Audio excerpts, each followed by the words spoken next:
Salut les amis. Vraiment, regardez cette vidéo, la vidéo de Philippe Simon qui donne, disons, la vie des diasporas, la vie de cette jeune frère à Canada qui vit dans la difficulté.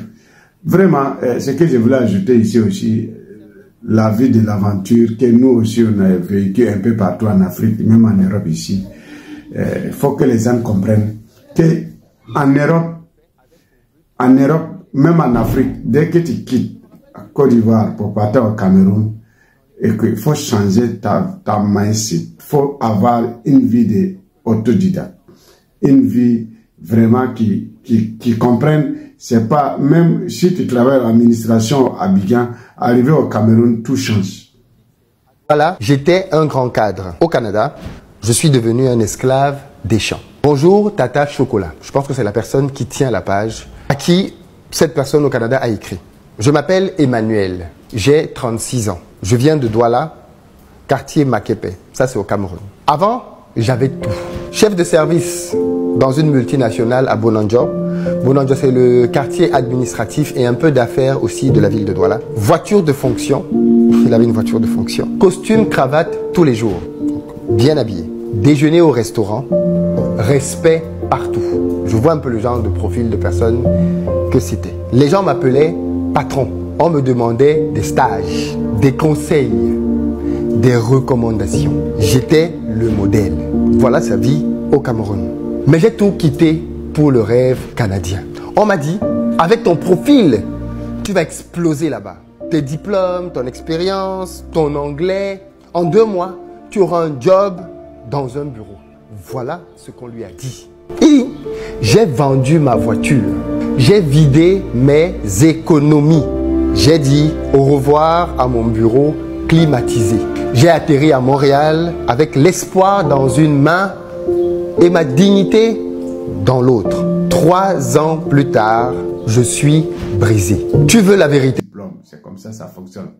Maintenant, mon ami me dit que vraiment, écoutez, monsieur Bansé, je voulais que tu m'aides pour pouvoir amener mon fils en Angleterre. Moi, je m'en charge à tout. Mais dès qu'elle arrive là-bas, il faut les guider, il faut pouvoir lui donner coup de main. Comment ça fonctionne en Angleterre?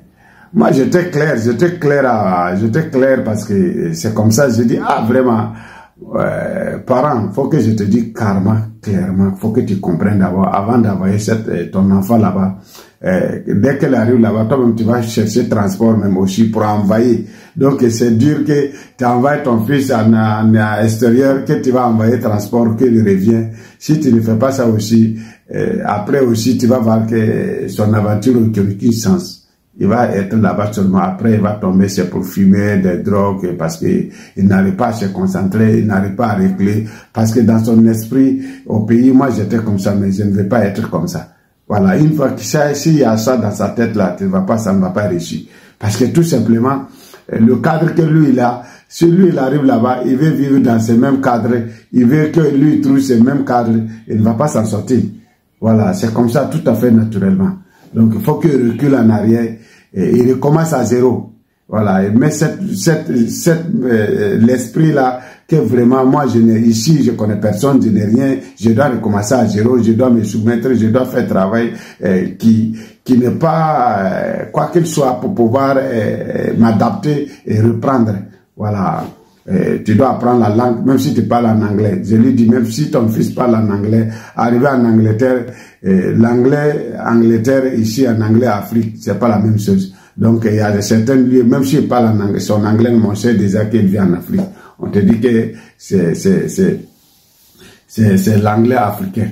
Voilà. Donc, ça, déjà, ça distingue. Je l'ai expliqué tout ce qu'il est là, le monsieur m'a compris. J'ai dit, ah, en tout cas, si c'est quelqu'un, regarde comment son caractère ici, si c'est quelqu'un qui aime travailler, qui aime se battre, qui aime, toi-même tu vois que vraiment il se bat, toi-même, s'il part seulement, il va se battre, il va s'en sortir. Mais si c'est seulement avoir une poche pour travailler calmement, tranquillement, c'est comme vous faites ici là, tu pars à l'extérieur, tu vas souffrir comme fou. Parce que ici c'est pas comme ça, tu dois travailler dur. Maintenant, en travaillant dur là, pour pouvoir s'en sortir, pour pouvoir s'adapter là. Dans sa tête là, ça joue avec sa tête. Il va dire, mais en Afrique, moi, je ne travaille pas comme ça pour pouvoir manger. Je ne faisais pas comme ça. Donc, il va avoir des problèmes. Je les doute carrément. Donc, pour ne pas être long, écoutez bien ce que M. Philippe Simon dit là. C'est comme ça fonctionne. Donc, toute personne, quand il quitte en Afrique pour venir, si le gars, le frère là, s'il avait l'esprit, l'intelligemment, curieusement, dès qu'il arrive, tu arrives au Canada, même ici en Italie ou bien en Angleterre, en France, il faut commencer à apprendre, à adapter l'environnement d'abord. Apprendre à adapter l'environnement. Maintenant, si c'est la langue, faut pas te glorifier. Ferme ta bouche. Ce que tu faisais là-bas, là, ferme ça. Il faut renverser même ça. Donc, arrête de bavardages là pour dire que j'étais comme ça, j'étais ceci là. Dès que tu as ça dans ta tête et puis tu parles avec ça, les gens que tu travailles avec, ils mettent ces analogies là devant et puis ils vont commencer à te corriger dans ça. Donc, tu ne vas pas s'en sortir. Voilà, il faut fermer ta bouche. On dit la bouche là même qui va te trahir, c'est la bouche là même qui va te fonder. Donc, les amis, ferme ta bouche. Arrête, renverse tout ce qui était en arrière toi, tout ce que tu faisais en Afrique là. Ne dis pas même.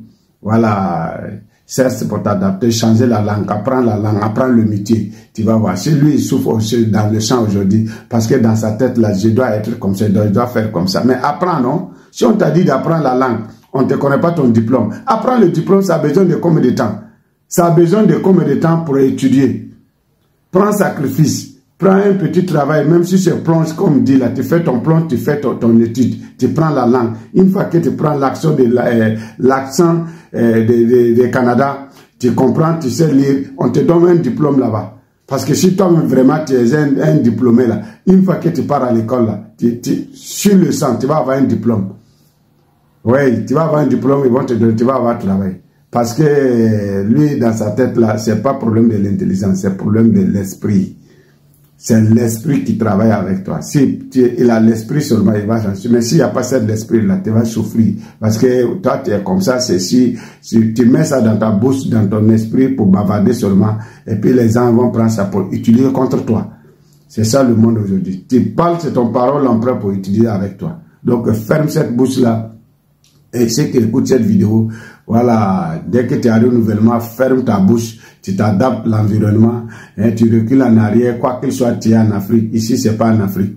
Voilà, faut t'adapter ce qu'on demande, ce qu'on veut. Tu vas voir que tu vas s'en sortir très rapidement. Écoutez les vidéos et on avance. C'est ça qu'il s'agit, les amis. Ici, en Europe, c'est comme ça. Laisse en Afrique. Les gens sont là-bas faire le feignant. Arrive ici, tu crois que tu vas faire le feignant. Non, ça ne fonctionne pas. Hein. Ton diplôme, ton conscience, ce que tu sais faire, ce n'est pas ce que tu sais. À Douala, j'étais un grand cadre. Aujourd'hui au Canada, je suis un esclave dans les champs. Tel est le titre d'un témoignage que mes équipes m'ont fait lire sur Facebook et qui m'a glacé.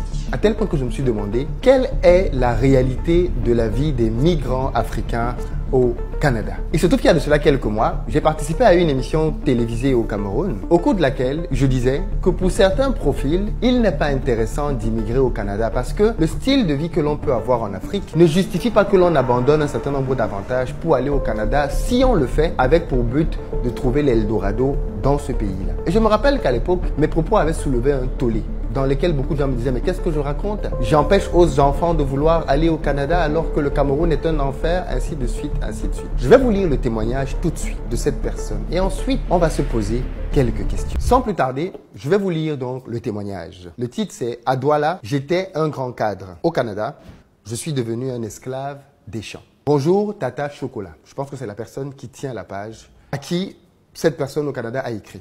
Je m'appelle Emmanuel. J'ai 36 ans. Je viens de Douala, quartier Makepe. Ça, c'est au Cameroun. Avant, j'avais tout.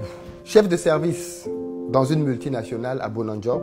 Bonanjo, c'est le quartier administratif et un peu d'affaires aussi de la ville de Douala. Voiture de fonction. Il avait une voiture de fonction. Costume, cravate, tous les jours. Bien habillé. Déjeuner au restaurant. Respect partout.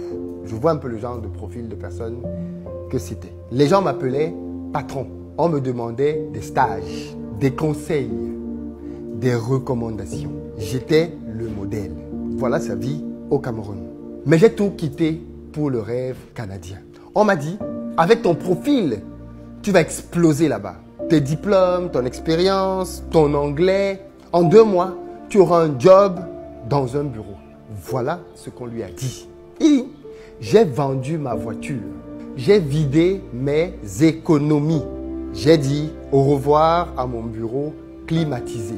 J'ai atterri à Montréal avec l'espoir dans une main et ma dignité dans l'autre. 3 ans plus tard, je suis brisé. Tu veux la vérité? Je n'ai jamais travaillé dans un seul bureau ici. Personne ne reconnaît nos diplômes. Cette histoire de diplôme revient encore. Personne ne reconnaît nos diplômes. On te dit no Canadian experience. Sorry. En français, vous n'avez pas d'expérience canadienne, nous sommes désolés. Si c'est le serpent qui se mord la queue. Tu n'as pas d'expérience et on te demande une expérience, mais personne ne te donne cette première expérience. Donc il dit qu'on lui dit no Canadian experience, sorry. Tu n'as pas d'expérience canadienne, donc on ne te prend pas. C'est une réponse qu'il reçoit souvent, ou du moins qu'il recevait souvent à ses demandes d'emploi. J'ai postulé partout. On m'a proposé la plonge dans un resto chinois à Laval. La plonge, c'est laver les assiettes. J'ai refusé.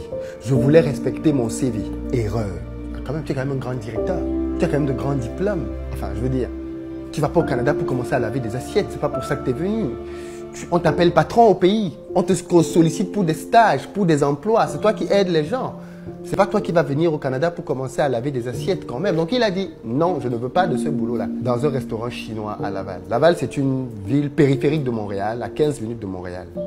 Il dit qu'il a refusé. C'était une erreur. Aujourd'hui, je suis saisonnier agricole.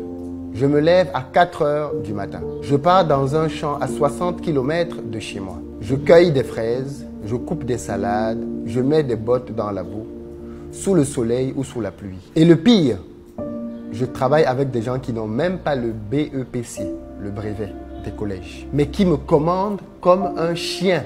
Ils m'appellent le monsieur pressé venu du bureau. Quand je dis que j'étais cadre, il rit. Une fille haïtienne m'a dit, ici, tout le monde est égal dans la misère. Je vis dans un sous-sol avec 4 autres hommes. Une chambre, des matelas par terre, la cuisine infestée de cafards. On paye 600 $ chacun. Je mange des nouilles tous les soirs. Ma colonne vertébrale me fait mal. J'ai mal aux genoux, mais je dois tenir. Parce que si je rentre au Cameroun, les gens vont dire il a fui la souffrance pour aller souffrir encore plus. Tata Chocolat, pourquoi on nous ment? Pourquoi on ne dit pas que l'immigration, c'est parfois l'enfer silencieux? Pourquoi les gens qui souffrent ici postent des photos devant des maisons qu'ils ne possèdent pas pour faire croire qu'ils vivent bien? Moi, je n'ai pas honte de dire que je souffre. J'ai tout quitté pour devenir l'ombre de moi-même. À Douala, j'étais quelqu'un. Ici, je suis un numéro parmi les bras. Voilà les amis, la réalité d'un compatriote au Canada. Bien évidemment, je ne suis pas en train de dire ici que tout le monde souffre au Canada et que le Canada c'est un enfer pour tout le monde. Non, pour certains profils, quand tu vis sous certaines conditions au pays, ce n'est pas la peine de partir. La plupart des gens qui sont partis de nos pays et pour qui c'était parfaitement compréhensible, c'était des personnes qui galéraient, des personnes qui ne parvenaient pas à joindre les deux bouts, les personnes pour qui économiquement il n'y avait pas d'avenir. Et eux, je les comprends. Je comprends que quelqu'un pour qui il n'y a pas d'issue, le pays est bouché, il ne voit pas ce qu'il peut faire. Je comprends que cette personne veuille partir. Mais quand tu es comme ce jeune homme, un patron, quelqu'un qui gagne bien sa vie, qui a les honneurs, les salamalek, quelqu'un qui est introduit déjà dans la société, qui a une perspective d'avenir, de carrière, pourquoi partir si c'est pour des améliorations de conditions de vie? Qu'est-ce que vous en pensez, vous?